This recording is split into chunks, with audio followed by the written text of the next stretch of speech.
sanda nga dayon. May sanda nga turo na ka natin. Maglang gila natin na barasang kananda, may paagisan na pagbakiti na natin tanan, nang inamu kita ka dyan. Kag naglapad ang ating pamilya.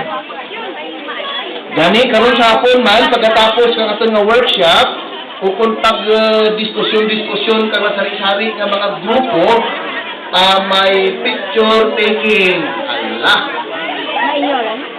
Hindi ka mo pangasubot, ano man ang itsura, wapo ka, gwapa ka gihapon. Kay miyembro kang rasa. Anong mo amutan na rasa ng itsura? Original ka na mo. Hindi mo na naman Islam. Amu kita na rin. Gani karon sa picture taking, hindi magbiya-uya. Pagtawag na mo ng linyada, pangapit tayo sa na. May shooting ka. Pagkatapos kung may tiyempo kita karon, may mga hampang-hampang kita, o kung taot-taot, sadya karon dyan sa hapon.